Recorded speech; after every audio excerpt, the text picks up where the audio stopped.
सरोज सब्जी बेचने का काम करती थी। अधिकतर वो टमाटर बेचा करती थी। उसने अपने घर के बगीचे में ही सब्जियां लगा रखी थी, लेकिन सबसे ज्यादा उसके बगीचे में टमाटर थे। इसलिए उसके ठेले में हमेशा टमाटर ज्यादा होते और बाकी सब्जियां कम होती। उसके परिवार में उसके माता पिता और उसका एक छोटा भाई था। पहले ये काम उसके पिताजी किया करते थे। फिर एक दिन अचानक उनके सिर में दर्द हुआ और उन्हें दिखना बंद हो गया।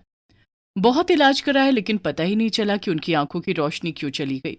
तब से घर की जिम्मेदारी सरोज के कंधों पर आ गई। माँ, मैंने कहा था ना कि पौधों में पानी दे देना। और ये राहुल क्या करता रहता है? तुम मुझसे कहकर पानी डलवा देती। अभी देखा मैंने, सारे पौधे मुरझाए हुए हैं, इसलिए ज्यादा सब्जियां भी नहीं लगी हुई हैं। और टमाटर, ये देखो थोड़े से टमाटर निकले हैं। सरोज, मैं ही भूल गई राहुल को कहना कि पानी डाल दे। रुक, मैं अभी भी भूल जाऊंगी। पहले मैं पौधों में पानी ही डाल देती हूँ, बाकी घर का काम बाद में करूंगी। तभी राहुल सोकर उठता है और अपनी बहन के पास आकर, दीदी, वो क्लास टीचर फीस के लिए कह रही थी और तुमने कहा था ना कि स्वेटर का पता कर लो। तो दीदी, स्वेटर तो अभी 700 रुपए का मिल रहा है। आग लगी पड़ी है। हर सामान इतना महंगा हो चुका है। बस एक सब्जियों के दाम है जो बढ़ते ही नहीं है, और लोगों को उसमें भी 10-5 रुपए कम कराने होते हैं। आज आज रुक जा राहुल, कल तुझे मैं पैसे दे दूंगी। तो फिर ठीक है दीदी, मैं आज स्कूल नहीं जाता। बहुत बुरा लगता है सब बच्चों के सामने टीचर ऐसे कह देती हैं। चल ठीक है, तू ऐसा कर, माँ की मदद कर। मैं आज आते ही तुझे पैसे दे दूंगी, कल टीचर को दे देना। ये कहकर सरोज ठेला लेकर निकल जाती है। सुबह का समय था। वो सब्जियों के साथ साथ घर से 200 रुपए लेकर निकली थी, ताकि कोई खुले पैसे मांगे तो वो दे सके। सुबह सुबह ही लोगों को सब्जियां खरीदनी होती थी, इसलिए सरोज तेज आवाज देते हुए, सब्जी ले लो सब्जी, ताजी ताजी सब्जी, सब्जी वाली, ताजी ताजी सब्जी ले लो, ताजी ताजी। वो आवाज लगाते हुए जा ही रही थी कि तभी उसे एक औरत छोटे से बच्चे के साथ एक घर का दरवाजा बजाते हुए दिखाई देती है। उस घर से एक औरत बाहर निकलती है और उस औरत से बहस करने लगती है, और फिर वो उसे कंधे से धक्का देकर गिराकर दरवाजा बंद कर लेती है। वो अपने बच्चे के साथ सड़क पर आ गिरती है। ये देखकर सरोज भागकर जाती है और उसको और उसके बच्चे को उठा लेती है। पता नहीं अपने आप को ये अमीर लोग क्या समझते हैं। नहीं देने थे पैसे तो ना देती, कम से कम धक्का तो ना देती। तुम्हारा शुक्रिया बहन। तुम्हें चोट तो नहीं लगी? वो औरत गर्दन हिलाकर ना कहती है। उसका बेटा जोर जोर से रो रहा था। वो उसे चुप कराने की कोशिश कर रही थी। लगता है तुम्हारे बेटे को भूख लगी है, पहले उसे कुछ खिला लो। उसी के लिए पैसे मांग रही थी। पैसे तो दिए नहीं, धक्का दे दिया। ये सुनकर सरोज को बड़ा दुख हुआ। वो उस औरत को और उसके बच्चे को लेकर एक हलवाई की दुकान पर जाती है और वहां से उसे 4 ब्रेड पकौड़े खाने के लिए देती है। भगवान तुम्हें हमेशा खुश रखे, तुम्हारी सब मनोकामनाएं पूरी करे। तूने एक गरीब माँ बेटे को खाना खिलाया है, जिंदगी में तुझे इसका शबाब मिलेगा। ये लो, ये कुछ पैसे भी रख लो, और भीख मांगने से अच्छा है अपना कोई छोटा मोटा काम शुरू करो, या तो कहीं नौकरी ढूंढ लो। ठीक है बहन, मैं ऐसा ही करूंगी। तुम आराम से खाओ, मुझे काम पर जाना है। ये कहकर सरोज फिर से ठेला लेकर निकल पड़ती है और सब्जी के लिए लोगों को आवाज लगाने लगती है। कुछ औरतें जाकर सरोज से सब्जियां खरीदने लगती हैं। टमाटर क्या भाव दिए? 40 रुपए किलो है टमाटर। ताजे ताजे टमाटर हैं, ले लो बहन जी, फिर महंगे हो जाते हैं।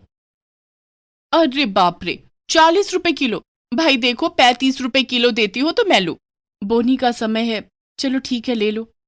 वो वहां पर सब्जी बेचकर अगली गली में चली जाती है और आवाज लगाने लगती है, सब्जी ले लो सब्जी, ताजी ताजी सब्जी, सब्जी वाली, ताजी ताजी सब्जी।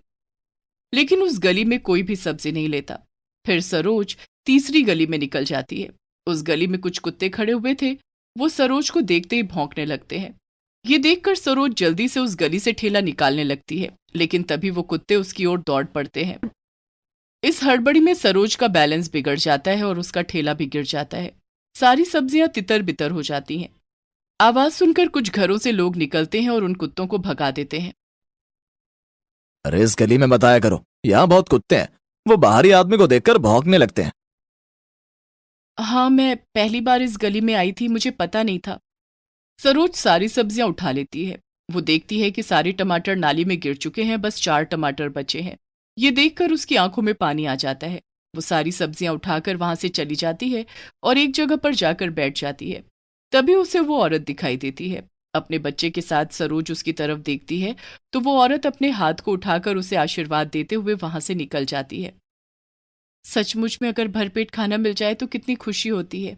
उस औरत के चेहरे की खुशी में मेरा ये दुख भी भुला दिया। बस अफसोस इस बात का रहेगा कि आज भी राहुल को मैं पैसे नहीं दे पाऊंगी। सरोज वापस घर की तरफ चल देती है। गिरने की वजह से उसके हाथ में भी चोट आ गई थी जो बहुत दर्द कर रही थी। क्या हुआ सरोज, इतनी जल्दी आ गई? और ये क्या, तेरे हाथ से तो खून निकल रहा है। हाँ माँ, आज एक अनजानी गली में चली गई थी, कुत्तों ने भौंकना शुरू कर दिया और उसी में ही मुझे चोट लग गई। सरोज की माँ पानी और कपड़ा लाकर उसके घाव को साफ करके उसमें हल्दी लगा देती है। आज की तो सारी सब्जी खराब हो गई, 4 टमाटर बचे हैं, उन्हें तुम सब्जी में डाल लेना। सरोज की माँ 4 टमाटर धोकर रसोई में रख देती है। थोड़ी देर बाद सरोज रसोई में से आवाज लगाती है, माँ बाबा, मैं चाय बना रही हूँ, आपने पीनी है तो बताओ। हाँ बेटी, 1 कप चाय बना ले, बहुत दिन हो गए तेरे हाथ की चाय नहीं पी। सरोज जैसे ही चीनी का डब्बा खोलती है तो उसमें चीनी नहीं थी। पता नहीं इस घर में वो दिन कब आएगा जब चीनी का डब्बा भरा मिलेगा। सरोज के ऐसा कहते ही वो चीनी का डब्बा पूरा भर जाता है। सरोज इधर उधर देखती है, फिर चीनी के डब्बे को देखती है। वो उस डब्बे को स्लैब पर रखकर देखती ही रहती है। हाँ, मैं दिन में सपने तो नहीं देख रही हूँ, ये चीनी का डब्बा मेरे कहते ही भर गया। हाँ, लगता है मेरी जबान जादुई हो गई है। तभी उसे रसोई में किसी के हंसने की आवाज सुनाई देती है। वो और भी डर जाती है। तभी उसकी नजर उन 4 टमाटर पर पड़ती है जो एक दूसरे से टकराते हुए हिल रहे थे। नहीं नहीं, तुम्हारी जबान जादुई नहीं है, हम जादुई टमाटर हैं। ये मेरी आंखें क्या देख रही हैं? ये टमाटर तो बोल रहे हैं। और बताओ, तुम्हें और क्या चाहिए? अपनी रसोई में क्या खत्म हुआ है? तुम तो वाकई जादुई टमाटर हो। रसोई का सामान बाद में भर देना, तुम मुझे पहले 1000 रुपए दे दो, मुझे राहुल को देने हैं। वो स्कूल से आता ही होगा, मैंने उससे वादा किया था। 1000 चाहिए बस? तुम हमसे कुछ भी मांग सकती हो। 1000 रुपए ही दे दो, मुझे अपने भाई को देने हैं। सरोज की मासूमियत पर वो चारों टमाटर हंसने लगते हैं। फिर वो वहां पर पैसों का ढेर लगा देते हैं। रसोई के सारे डब्बे सामान से भर जाते हैं। सरोज की तो खुशी का ठिकाना ही नहीं था। जब काफी देर तक सरोज चाय लेकर नहीं आती तो उसकी माँ रसोई में आ जाती है और वहां पैसों का ढेर लगा देखकर हैरान हो जाती है। माँ देखो, ये जादुई टमाटर है और इन्होंने क्या चमत्कार दिखाया है। हे भगवान, हाँ, सचमुच में ही चमत्कार हो गया है। सरोज, ये टमाटर तुझे कहाँ मिले? माँ, आज मेरी सारी सब्जी बिखर गई थी, बाकी के सब टमाटर नाली में गिर गए थे। बस ये 4 टमाटर ही तो बचे थे जो मैंने आपको सब्जी में डालने के लिए कहे थे। दोनों माँ बेटी की खुशी का ठिकाना नहीं था। तभी वो जादुई टमाटर अपना रंग बदल लेते हैं और सोने के हो जाते हैं। अरे, तुम तो सोने के बन गए हो। हाँ, हम लोग जिनके पास जाते हैं उसका मन जैसा होता है, हम वैसे ही बन जाते हैं। तुम्हारा मन सोने का है सरोज। तुमने सुबह उस औरत और बच्चे की मदद की थी, तुम्हें याद है ना? तभी जादुई सोने के टमाटरों के ऊपर उस औरत और बच्चे की छवि सरोज और उसकी माँ को दिखाई देती है। वो औरत आशीर्वाद देते हुए दिखाई दे रही थी। सरोज समझ जाती है कि यह सारा चमत्कार उस औरत के आशीर्वाद की वजह से ही है। मुझे नहीं पता था मेरी एक छोटी सी मदद मेरे लिए करिश्मा बन जाएगी। जादुई टमाटर, तुमने तो करिश्मा करके दिखा दिया। बस एक करिश्मा और कर दो। पता नहीं क्यों मेरे बाबा की आंखों की रोशनी चली गई है। सब जगह दिखाया, हर डॉक्टर से बात की, लेकिन किसी को बीमारी समझ में नहीं आ रही। मैं तुम्हारे हाथ जोड़ती हूँ, बस मेरे बाबा की आंखें ठीक कर दो। तभी उन सोने के जादुई टमाटर में से सुनहरी रोशनी निकलती है और सरोज के बाबा की आंखों में चली जाती है।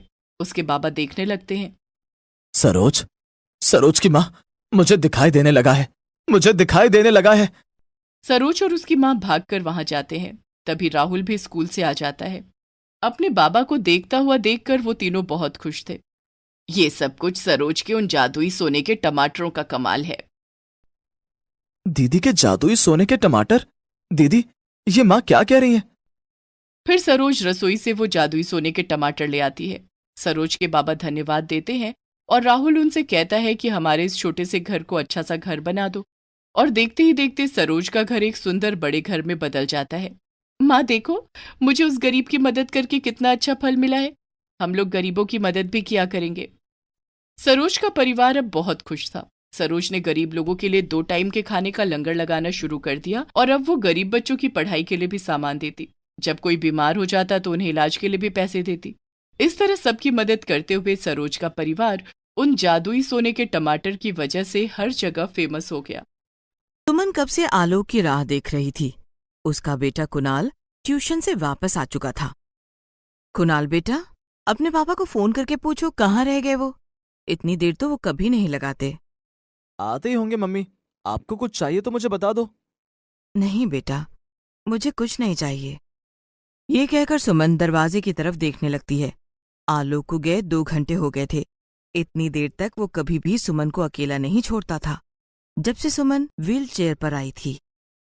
ये बात तकरीबन 8 महीने पहले की है। एक दिन आलोक, कुणाल और सुमन फिल्म देखने के लिए गए हुए थे। हॉल से निकलने के बाद आलोक अपनी गाड़ी पार्किंग से लेने के लिए जा ही रहा था कि एक तेज रफ्तार गाड़ी उसकी तरफ आ रही थी। वो अपनी जेब से चाबी निकालने में व्यस्त था, तभी सुमन की नजर उधर जाती है। वो आलोक का हाथ खींचने के चक्कर में गाड़ी की चपेट में आ जाती है और उसकी कमर पर बहुत तेज चोट लगने के कारण उसकी कमर की हड्डी टूट जाती है। तब से वो व्हीलचेयर पर ही थी और आलोक उसका बहुत ख्याल रखता था। दरवाजे की घंटी बजती है। कुणाल दरवाजा खोलने के लिए जाता है। पापा कहाँ रह गए थे? मम्मी कब से परेशान हो रही हैं।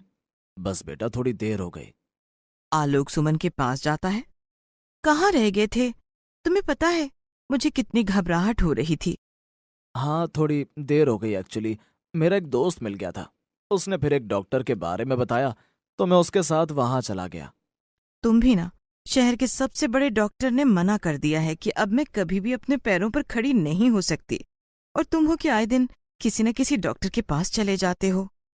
ये सब कुछ मेरी वजह से हुआ है सुमन। अगर मेरा ध्यान उस दिन उस गाड़ी पर होता तो तुम्हारी ये हालत ना होती। होने को कोई नहीं टाल सकता। मैंने आलू बोले थे, लेकर आए हो? हाँ, मैं आलू ही खरीद रहा था जब वो मिला था, लेकर आया हूँ। थोड़ी देर रुको, फिर खाना बनाता हूँ। कुणाल अपने पापा को पानी लाकर देता है। आलोक पानी पीने के बाद सारा सामान निकालकर मेज पर रखता है कि सुमन की हंसी छूट जाती है। अरे, ये तुम कैसे आलू लेकर आए हो? एक आलू बड़ा है, बाकी सब इतने छोटे छोटे। ऐसा लग रहा है कि आलू के बच्चे लेकर आए हो। ये कहकर वो हंस पड़ती है और उसकी बात सुनकर आलोक और कुणाल भी हंसने लगते हैं। कि तभी वो छोटे छोटे आलू मेज पर कूदने लगते हैं।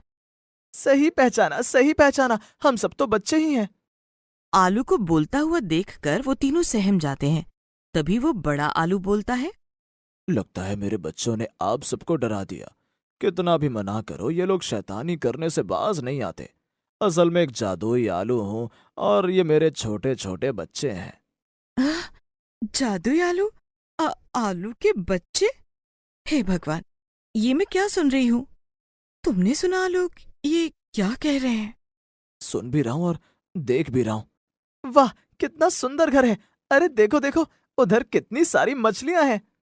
वहां पर रखे एक एक्वेरियम के पास में वो सब उछलते कूदते पहुंच जाते हैं और एक्वेरियम के बाहर से उन मछलियों को देखने लगते हैं। बाबा, देखो कितनी रंग बिरंगी मछलियां हैं। ये सुनहरे रंग वाली तो कितनी प्यारी लग रही है। सब लोग एक्वेरियम की तरफ देख रहे थे। मम्मी, पापा, ये सब क्या हो रहा है? क्या सब्जियां भी बोलती हैं? वो भी नाचती कूदती हैं? बेशक, हम लोग कोई आम सब्जी नहीं है। मैं जादुई आलू हूं और ये मेरे बच्चे हैं। सुमन, आलोक और कुणाल उन बच्चों को देख रहे थे। वो बच्चे जैसे ही मछली पर हाथ लगाने की कोशिश करते हैं, उससे एक सुंदर रंग निकल के पूरे कमरे में फैल जाता है। सारा कमरा रंग बिरंगी रोशनी से नहा रहा था। ये सब देखकर कुणाल खुश हो जाता है और वो भी आलू के बच्चों के साथ एक्वेरियम के पास पहुंच जाता है। ये तुम लोग कैसे कर रहे हो? मुझे भी करना है। हाँ हाँ, क्यों नहीं। तुम्हें जो भी मछली अच्छी लगती है उसके ऊपर हाथ रखो। कुणाल बाहर से ही उस मछली की तरफ उंगली करता है। वो आलू उसकी उंगली को पकड़ लेता है और तभी एक रोशनी कमरे में हो जाती है। अब तो कुणाल को बहुत मजा आ रहा था। वो भी उन आलू के बच्चों के साथ ये सब करने लगा। सुनो बच्चों, बहुत हो गया। अब इधर आ जाओ और यहाँ आकर बैठ जाओ। सारे बच्चे वापस से उछलते कूदते हुए मेज पर आकर बैठ जाते हैं। माफ करना, आप लोग हम लोगों की वजह से परेशान तो नहीं हो गए? नहीं नहीं, ऐसी कोई बात नहीं है। हम परेशान नहीं हैं, लेकिन हाँ, हमें अचंभा जरूर हो रहा है। हमने कभी नहीं सुना था कि सब्जियां भी जादुई होती हैं। ये सुनकर जादुई आलू मुस्कुरा देता है। क्या तुम सब मेरे कमरे में चलना पसंद करोगे? मेरे कमरे में बहुत अच्छे अच्छे खिलौने हैं, किताबें हैं और बहुत सारे रंग भी हैं। हम लोग सुंदर सुंदर चित्र बनाएंगे। आलू के बच्चे कुणाल के साथ उसके कमरे में चले जाते हैं। आलोक, प्लीज जल्दी से खाना बना लो, बहुत तेज भूख लगी है और फिर मुझे अपनी दवाई भी लेनी है। अरे हाँ सुमन, इन सब में मैं भूल ही गया। क्या तुम बीमार हो? नहीं, मैं बीमार नहीं हूँ, लेकिन मैं अपाहिज हूँ, चल फिर नहीं सकती। थोड़ा बहुत जो काम कर सकती हूँ उतना ही करती हूँ, वरना पूरा दिन या तो बिस्तर पर लेटी रहती हूँ या इस चेयर पर बैठी रहती हूँ। ओहो, सुनकर बुरा लगा। क्या तुम बचपन से ऐसी हो? ये सुनकर सुमन की आंखों में आंसू आ जाते हैं। तब आलोक जादुई आलू को सारी बात बता देता है। बस तब से सुमन व्हीलचेयर पर है। तुम लोग बातें करो, मैं खाना बना दूं, वरना सुमन की दवाई का टाइम निकल जाएगा। ये कहकर आलोक रसोई में चला जाता है। वो खाना बनाने लगता है। तभी जादुई आलू उसके पास आता है। अरे तुम्हें परेशान होने की जरूरत नहीं है, हमारे साथ आकर बैठो, खाना तो मैं 1 मिनट में तैयार कर दूंगा। क्या तुम्हें खाना बनाना भी आता है? नहीं मेरे दोस्त, मेरे पास जादू है, मैं सारे काम जादू से करता हूं।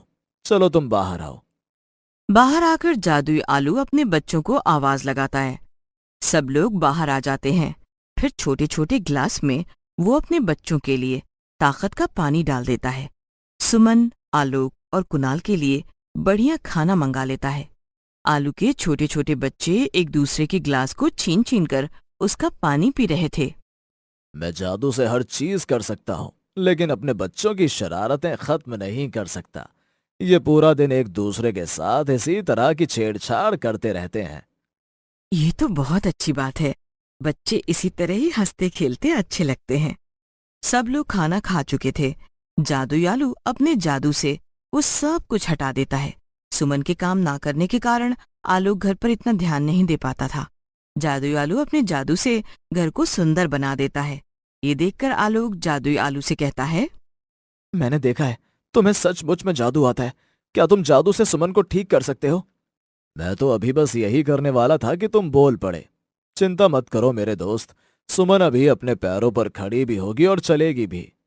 जादुई आलू अपने दोनों हाथों को सुमन की कमर पर फेरने लगता है।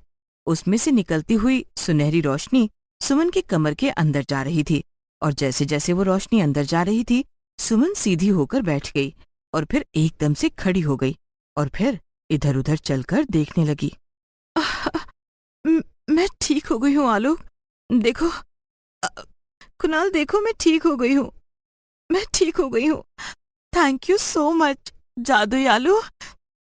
आलोक खुश होकर सुमन को गले लगा लेता है। कुणाल भी अपनी माँ के गले लगकर बहुत खुश होता है। बाबा बाबा देखो, ये कैसे रो रही है, भला कोई खड़ा होने पर भी रोता है।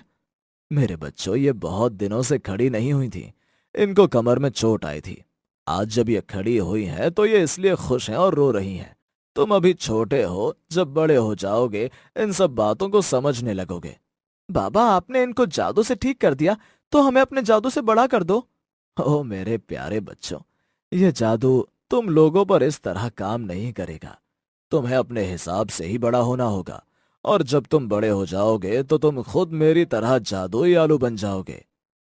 मैं वो शब्द कहाँ से लेकर आऊं जिससे मैं तुम्हारा धन्यवाद कर सकूं। भगवान ने लगता है तुम्हें मुझे ठीक करने के लिए ही यहाँ भेजा है। और तुम्हारे बच्चे सचमुच में बहुत प्यारे हैं। कितनी प्यारी बातें करते हैं। तभी आलोक के फोन पर एक फोन आता है और वो परेशान हो जाता है। क्या हुआ आलोक, तुम परेशान क्यों हो गए? किसका फोन था? कुछ नहीं, मेरे दोस्त का फोन था। उसे मैंने जॉब के लिए बोला था, जहां बात करी थी उसने मना कर दिया। अच्छा कोई बात नहीं, तुम परेशान मत हो। मैं अब ठीक हो गई हूं ना। तुम सब अपनी तरफ ध्यान दो और कहीं न कहीं तुम्हें जॉब जरूर मिल जाएगी। तुम अपना काम क्यों नहीं करते? अब तुमसे मैं क्या छुपाऊं, जब बुरा वक्त आता है तो हर तरफ से मार पड़ती है। मेरी जॉब चली गई, कितना पैसा इलाज में चला गया, बस थोड़े बहुत पैसे बचे हैं, वो भी कुणाल की फीस वगैरह के लिए। परेशान मत हो मेरे दोस्त, तुम्हारे पास जादुई आलू है ना? बाबा, हमें भी जादू दिखाना है। हाँ हाँ, क्यों नहीं। आओ सब मेरे हाथ पकड़ो। तभी सारे बच्चे अपने बाबा का हाथ पकड़ लेते हैं और जादुई आलू आलोक को ढेर सारा पैसा देता है। अब तुम अपना काम शुरू करो। आलू के बच्चे ये सब देखकर बहुत खुश होते हैं और आलोक, सुमन और कुणाल भी। फिर जादुई आलू अपने बच्चों के साथ वहां से चला जाता है। आलोक काम शुरू करता है। जल्दी ही उसे अपने काम में बहुत तरक्की मिलती है, जिससे अब आलोक और उसका परिवार सभी खुश थे। वो हमेशा जादुई आलू और उसके प्यारे प्यारे बच्चों को याद करते थे।